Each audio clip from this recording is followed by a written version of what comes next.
Hebrews say they always black. We say we talk to God. We won't never say he talking back. Lex Luger flexing from these reverends like they torture racks. So Satan told God that the only reason that Job was being faithful to God was because of what God blessed Job with. God put a hedge of protection around Job. Is that not what the believers are praying for God to do for them today?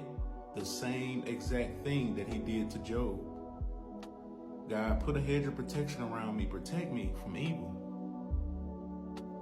Did Jesus not say, if you come to me, he told his disciples, I will give you 100-fold of what you have left.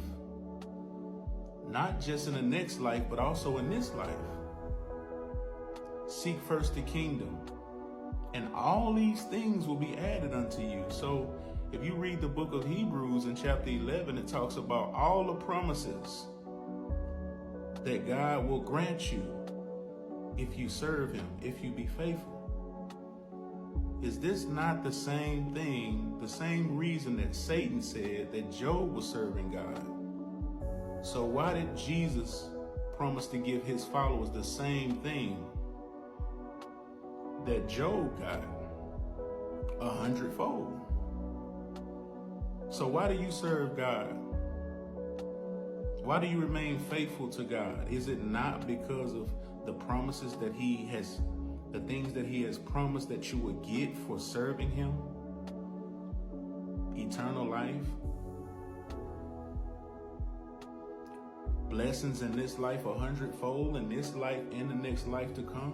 Why do you really serve God? Is what Satan said true about why do God's servants serve him? Because of what they can get from God.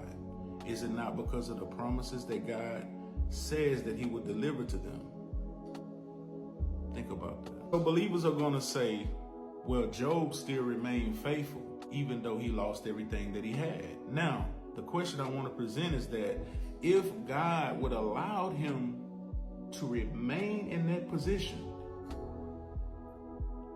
would Job still have been faithful to God? Because at some point, God replaced what Job lost, even though what Job lost is irreplaceable. The point that people miss is that at some point, God blessed Job. He re-blessed him. He blessed him again. But if God would have allowed Job to remain in that disposition, to remain in his predicament, would Job still have remained faithful to God?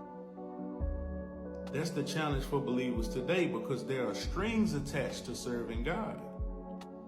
There are benefits, there are rewards. So if God did not promise, if he did not make these promises to you, would you still be serving him? If there was no consequence for not serving him, like going to hell, would you still serve God if there was no consequence of hell?